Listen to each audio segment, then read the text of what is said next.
School bus रोज़ 1.5 घंटे में घर से स्कूल तक का रास्ता तय करती थी। अजीब है, पर सूली पर लटकने के लिए मैं रोज़ इतना लंबा सफ़र तय करती थी। आस पास भी काफ़ी ऑप्शंस थे, पर वो टॉर्चर पर ज़्यादा फोकस नहीं करते थे। पिटाई कायदे की वहीं होती थी। अब हम तो भुक्तभोगी हैं। अनुशासन के नाम पर टॉर्चर का फर्स्ट हैंड एक्सपीरियंस है। खैर, पापा को पिटाई और पढ़ाई में भरपूर कनेक्शन नज़र आता था, तो बस हमारे गले में 1.5 घंटे दूर का फंदा डाल दिया गया। खैर, सफ़र अच्छा हो तो मंजिल इतनी बुरी नहीं लगती, और मेरे जैसा इंसान 1.5 घंटे चुप बैठे, ये उतना ही मुश्किल है जितना मेरी मम्मी का मुझसे संतुष्ट होना। क्योंकि सफ़र 1.5 घंटे का था, इसलिए साथ ही वो होना चाहिए था जो या तो बस में मुझसे पहले से मौजूद हो, या तो जल्द ही अपनी मौजूदगी दर्ज करवाए। तो दोस्त बनी नैना, जो कि बेहद जिंदा दिल, हिम्मती, शैतान और बेइंतहा बोलने जैसी सभी वांछित गुणों से परिपूर्ण थी। सालों साल हमारी दोस्ती समय और परिस्थितियों को मात देते हुए बरकरार रही। हमारा दर्द का रिश्ता उसी दिन बन गया था जब क्लास फर्स्ट में हमारी क्लास टीचर ने हम दोनों की चोटी खींची थी। पहली बार बाल नोचे गए थे, दर्द भी हुआ था, और एक फर्स्ट क्लास की बच्ची के आत्मसम्मान को ठेस भी पहुंची थी। पर टीचर के मुड़ते ही झेप मिटाते हुए जो हंसे थे, बस वहीं तय हो गया था कि ये दोस्ती लंबी चलेगी। अब हम उस समय दोस्ती के मामले में बड़े मैच्योर थे। मेरी दोस्त किसी और की भी दोस्त हो, ऐसा कंसेप्ट तो वजूद में ही नहीं था हमारी समझ के। खैर, जिंदगी बढ़िया चल रही थी। स्कूल की पिटाई और प्रताड़ना, और बस में नैना का साथ, जीवन एकदम खट्टा मीठा चल रहा था। और इस तरह दोस्ती को 3 साल हो चले। क्लास फोर्थ की दहलीज के अंदर कुछ दिन बीत चुके थे। टॉर्चर की डिग्री बढ़ने के अलावा कोई खास बड़ा बदलाव नहीं आया था, ना ही हम किसी बदलाव के लिए उत्सुक थे। पर जीवन इच्छा और उत्सुकता के बंधनों के अधीन कहाँ।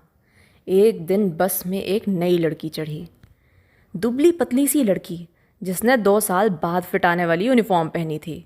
बस्ता भी मैडम का उनके कंधों पर बमुश्किल संभल रहा था, बाल एकदम बॉय कट, और चेहरे पर वो कॉन्फिडेंस जिससे हम बहुत जलते थे। यूं तो हम उसको तवज्जो ना देते, पर बस वाले भैया ने हमारी ठसाठस भरी बस में गिद्ध सी नज़र दौड़ाई, और हमारी सीट उन्हें इस नई लड़की के लिए उपयुक्त लगी। ये मैडम अपना लुढ़कता लटकता बस्ता संभालते और हिचके खाती हुए बस में अपना बैलेंस बनाते हमारी सीट तक आ पहुंची। मुझे उसे देखकर उतनी ही खुशी हुई जितना होमवर्क अधूरा होने पर मैथ्स के सर के क्लास में बेत लिए हुए एंट्री करने पर होती थी। नाम पूछना फॉर्मेलिटी था। ये नई लड़की थी दिशा, और ये पूरी परपंचिनी थी। एक सांस में नाम, घर के सदस्य, घर का नक्शा और पड़ोसी तक सब बता गई। अगर मेरे मुंह का स्वाद कच्चे करेले जैसा ना होता तो शायद मैं बोरियत से सो जाती, पर यहाँ तो दोस्ती में सेंध लगाई जा रही थी। नींद की गोली भी बेकार थी इस वक्त। इतनी लंबी राम कथा सुना के भी दिशा हमारे कौतूहल में ज़्यादा बदलाव नहीं ला पाई। हम बुझे हुए चेहरे लेकर बात सुनते ही रहे, और इधर दिशा ने अचूक ब्रह्मास्त्र छोड़ा। जो मिंटू चाचा है ना हमारे पड़ोस में, उनके घर के बगल में पीपल का पेड़ है, उस पे भूत रहता है। ये कमबख्त भूत शब्द का जिक्र होते ही सारा पासा पलट गया। नैना का रुझान सिर्फ 2 चीज़ों में था, डांस और भूत। जब इंजेक्शन लगाने पर बच्चे रोते थे और उन्हें टॉफ़ी खिलाकर चुप कराया जाता था, तब नैना की माँ उसे भूत की कहानियाँ सुनाकर शांत करती थी। दिशा का पड़ोसी भूत पीपल के पेड़ का पहरेदार था। रात को 12 से 1 वो डाल डाल पर चहलकदमी करता हुआ अपना शिकार ढूंढता था। इस दौरान जो अभागा इस भूत के दर्शन कर लेता था, वो या तो अंधा हो जाता था या बेचारा याददाश्त खो बैठता था, और गलती से कोई उससे उलझ गया तो जान से हाथ धो बैठता था। नैना के भूतों में रुझान के चलते हमने सैकड़ों लोगों के पड़ोस के भूत और कुछ की नानी और दादी के गांव के भूतों की कहानी सुन रखी थी। अब भूत या तो पीपल पर रहते थे या बरगद पर, और इंसानों से उनकी दुश्मनी और रहस्यमयी मृत्यु, ये सब तो काफ़ी कॉमन थीम्स थी।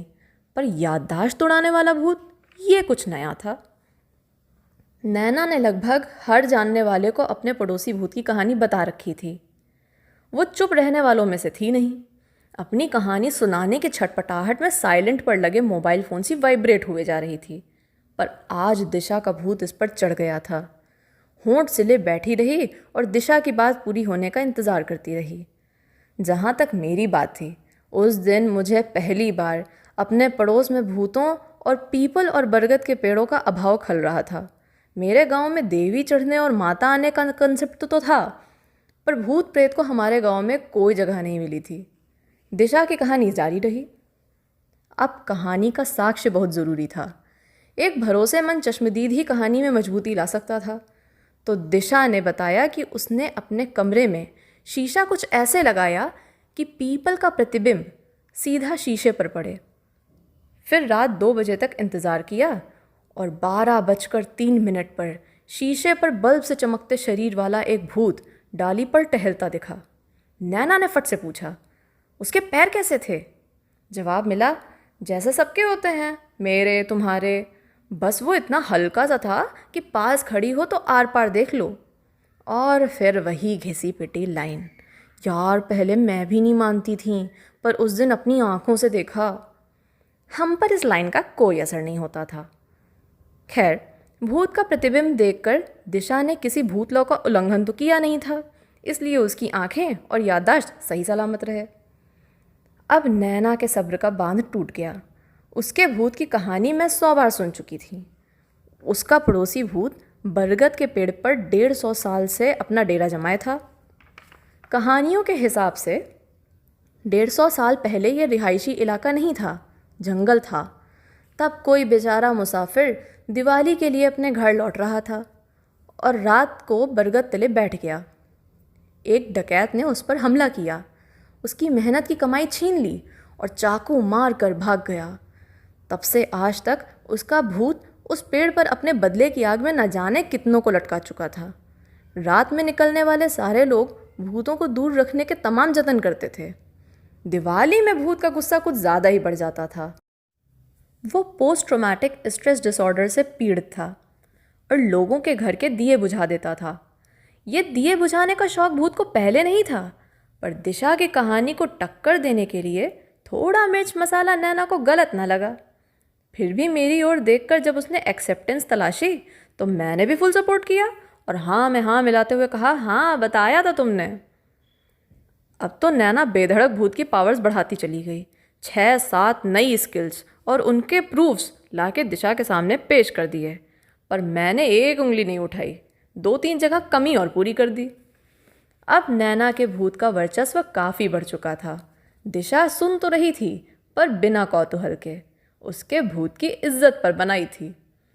आखिरकार नैना की बात काट कर बोली, जिस दिन मैंने भूत को शीशे में देखा था ना, उसके अगले दिन उसी डाल पर मरी हुई काली बिल्ली लटकी मिली थी। अब काली बिल्ली की एंट्री बड़ी ड्रामेटिक थी। एक तो मैंने अपने तब तक के जीवन में अपने आसपास सिर्फ चितकबरी बिल्ली ही देखी थी।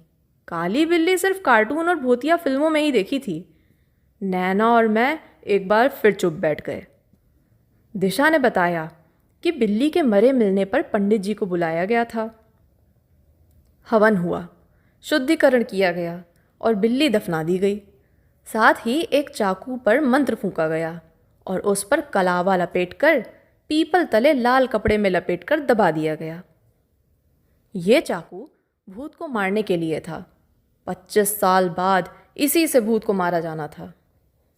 मैं और नैना कहानी का ये हिस्सा सुनकर चुप बैठे रह गए। दिशा के 25 साल का कंसेप्ट नैना के 150 साल वाले भूत पर हावी हो गया। हम कुछ कहते इससे पहले ही दिशा अपना बस्ता बटोरती हुई खड़ी हुई और बोली, 25 में से 3 साल बीत गए हैं। अब 22 साल बाद मैं उस भूत को मारूंगी। वो काली बिल्ली रोज़ मेरे घर दूध पीने आती थी, उसका बदला मैं लूँगी। ये कहकर वो बस से बड़े स्वाभिमान के साथ उतर गई। उसका घर आ गया था।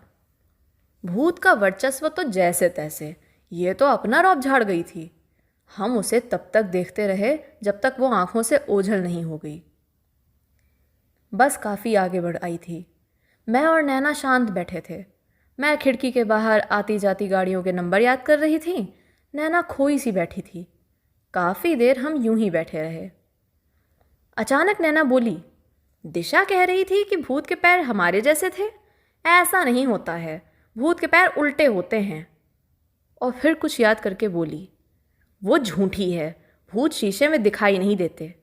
मैंने भी हाँ में हाँ मिलाते हुए कहा, मुझे तो लगता है उसके घर के आसपास पीपल का पेड़ भी नहीं होगा, पूरी कहानी बनाई हुई है।